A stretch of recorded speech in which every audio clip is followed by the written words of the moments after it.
18th Sunday after Pentecost, on bad thoughts.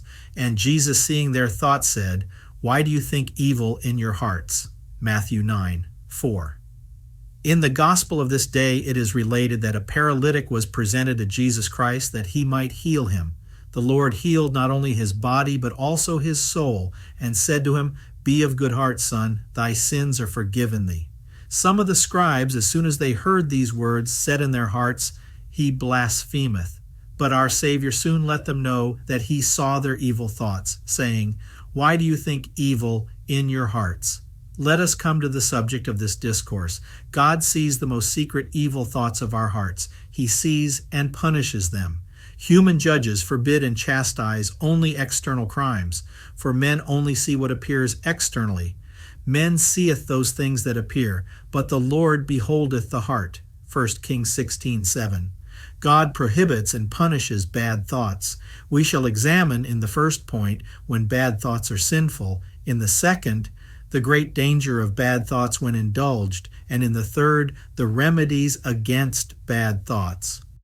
First point, when bad thoughts are sinful. In two ways, men err regarding bad thoughts. Some who have the fear of God are scrupulous and are afraid that every bad thought that presents itself to the mind is a sin. This is an error. It is not the bad thought, but the consent to it that is sinful.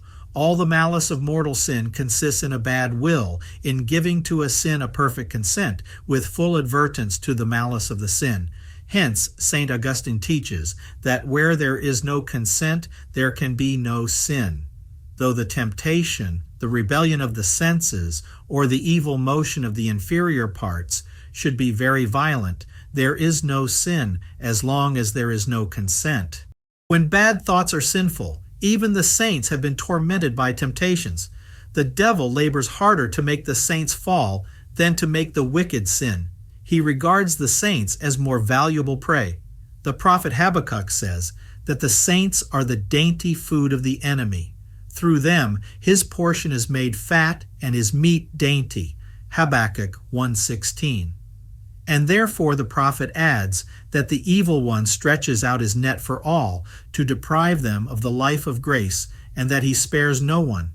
For this cause, therefore, he spreadeth out his net, and will not spare continually to slay the nations. Verse 17. Even St. Paul, after he had been made a vessel of election, groaned under temptations against chastity. There was, said he, given me a sting of the flesh, an angel of Satan to afflict me. 2 Corinthians 12:7. He 3 times prayed to the Lord to deliver him from these temptations, but in answer the Lord told him that his grace was sufficient for him, for which thing thrice I besought the Lord that it might depart from me. And he said, My grace is sufficient for thee. Verse 8 and 9. God permits even his servants to be tempted as well to try their fidelity as to purify them from their imperfections.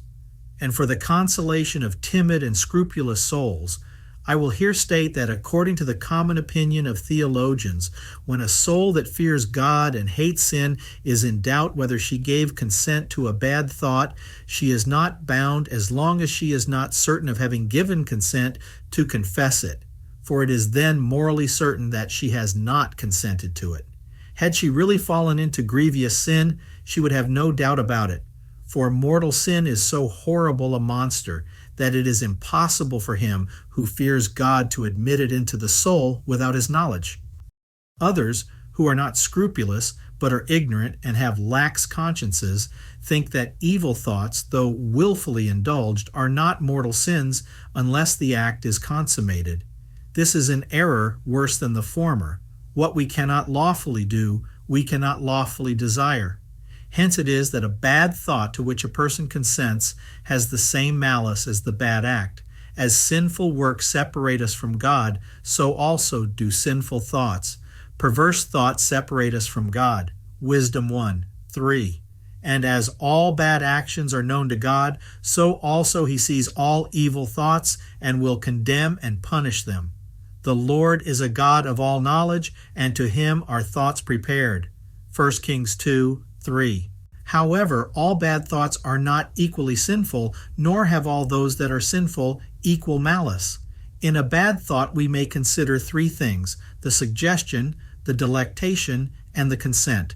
The suggestion is the first bad thought that is presented to the mind. This is no sin, but, when rejected, is an occasion of merit. As often, says St. Antonine, as you resist, you are crowned. The delectation takes place when the person stops, as it were, to look at the bad thought, which by its pleasing appearance causes delight.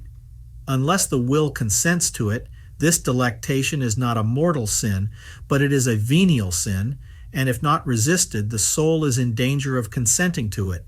But when this danger is not proximate, the sin is only venial. But it is necessary to remark that when the thought which excites the delight is against chastity, we are, according to the common opinion of theologians, bound under pain of mortal sin to give a positive resistance to the delectation caused by the thought, because, if not resisted, the delight easily obtains the consent of the will. Unless a person repel delectations, says St. Anselm, the delight passes to consent and kills the soul. Hence, though a person should not consent to the sin, if he delight in the obscene object and do not endeavor to resist the delectation, he is guilty of a mortal sin by exposing himself to the proximate danger of consent. How long shall hurtful thoughts abide in thee? Jeremiah 4:14. Why, says the prophet, do you allow hurtful thoughts to remain in the mind? Why do you not make an effort to banish them from the heart? God wishes us to watch over the heart with great care, because on the heart that is, the will our life depends. With all watchfulness keep thy heart, because life issueth out from it. Proverbs 4:23. Finally, the consent, which is the cause of mortal sin, takes place when the person clearly knows that the object is mortally sinful and embraces it perfectly with the will. A person may sin grievously by thought in two ways, by desire and by complacency. A person sins by desire when he wishes to do the bad act which he desires, or would wish to do it if he had the opportunity. The desire is a mortal or a venial sin, according as the act which he desires to do is mortally or venially sinful.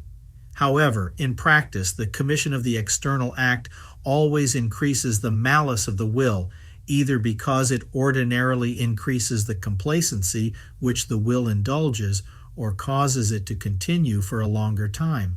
Hence, if the act followed, it is necessary to mention it in confession.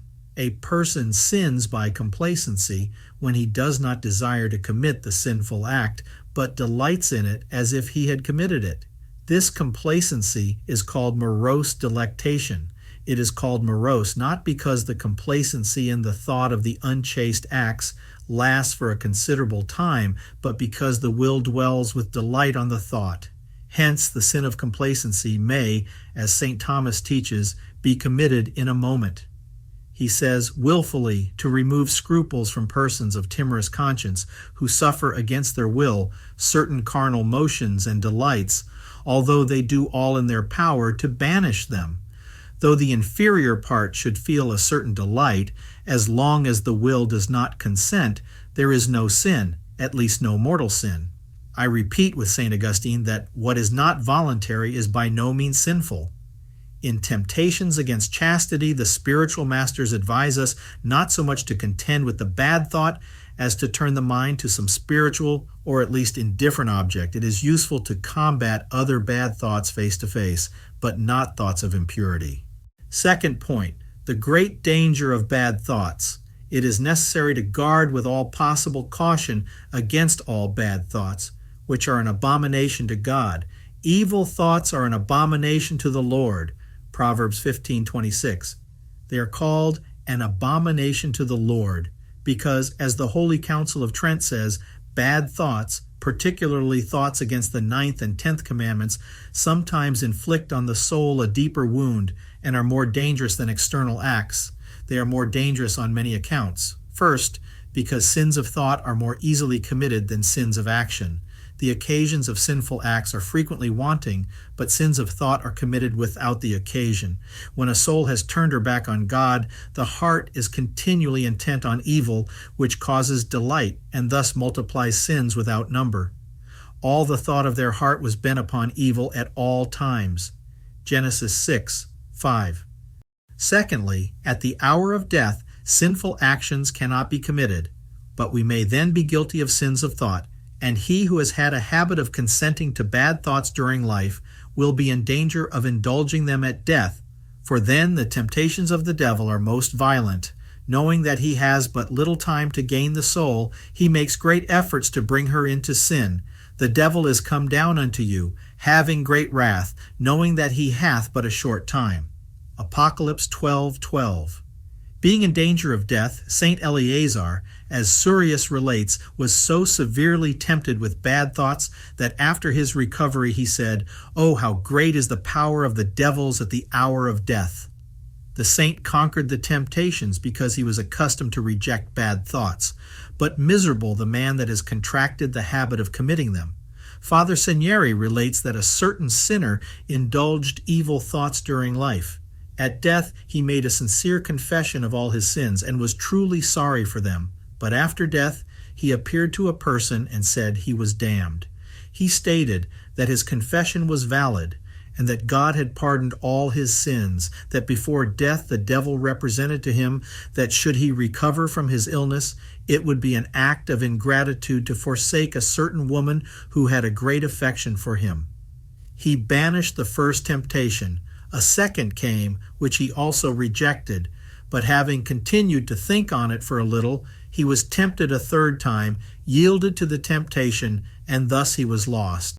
Third point, on the remedies against bad thoughts. The prophet Isaiah says that to be freed from bad thoughts, we must take away the evil of our thoughts. Take away the evil of our devices, Isaiah 1:16. What does he mean by taking away the evil of our devices? He means that we should take away the occasions of evil thoughts, avoid dangerous occasions, and keep at a distance from bad company. I knew a young man who was an angel, but in consequence of a word which he heard from a bad companion, he had an evil thought and consented to it. He was of opinion that this was the only grievous sin which he committed in his whole life, for he afterwards became a religious, and after some years died a holy death. Thus, it is also necessary to abstain from reading books that are obscene or otherwise bad. You must, moreover, avoid dances with females and profane comedies, at least when the dances or comedies are immodest. Some young men will ask, "Father, is it sinful to make love?" I say, I cannot assert that of itself it is a mortal sin, but persons who do so are often in the proximate occasion of mortal sin, and experience shows that few of them are found free from grievous faults. It is useless for them to say that they neither had a bad motive nor bad thoughts. This is an illusion of the devil. In the beginning, he does not suggest bad thoughts, but when, by frequent conversations together and by frequently speaking of love, the affection of these lovers has become strong, the devil will make them blind to the danger and sinfulness of their conduct, and they shall find that, without knowing how, they have lost their souls and God by many sins of impurity and scandal. Oh, how many young persons of both sexes does the devil gain in this way? And of all those sins of scandal, God will demand an account of fathers and mothers who are bound but neglect to prevent these dangerous conversations.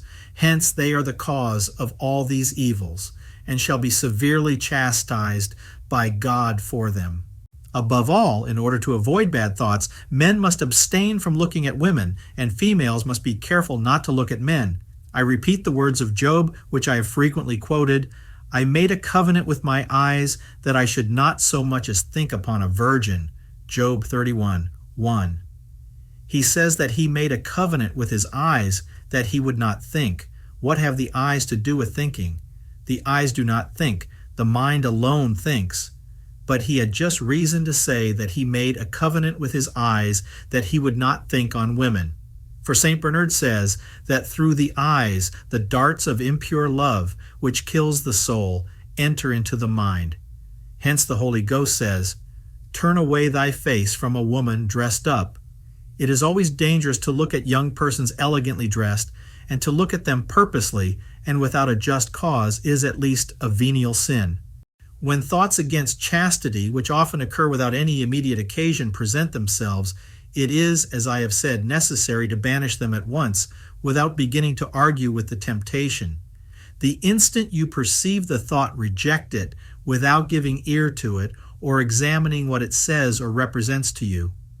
It is related in the book of the Sentences of the Fathers that St. Pachomius one day saw a devil boasting that he often made a certain monk fall into sin, because when tempted, the monk, instead of turning to God, listened to his suggestions and began to reason with the temptations.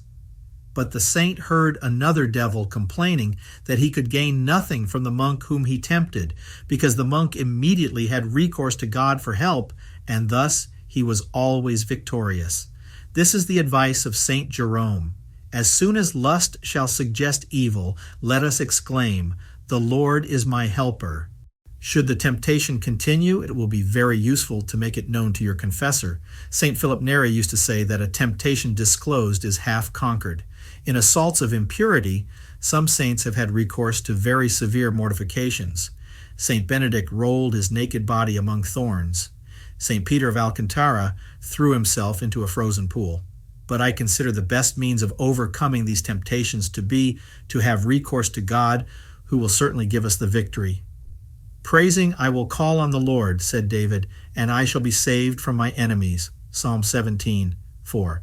And when after asking aid from God the temptation continues, we must not cease to pray, but must multiply prayers. We must sigh and groan before the most holy sacrament in the chapel, or before a crucifix in our own room, or before some image of Most Holy Mary, who is the Mother of Purity. It is true all our efforts are useless unless God sustains us by his own hand. But he sometimes requires these efforts on our part, that he may supply our deficiency and secure to us the victory. In such combats with hell, it is useful in the beginning to renew our purpose never to offend God and to forfeit life rather than lose his grace. And then we must make repeated petitions to him, saying, "Lord, give me strength to resist this temptation. Do not permit me to be separated from thee. Deprive me of life rather than allow me to lose thee." Ave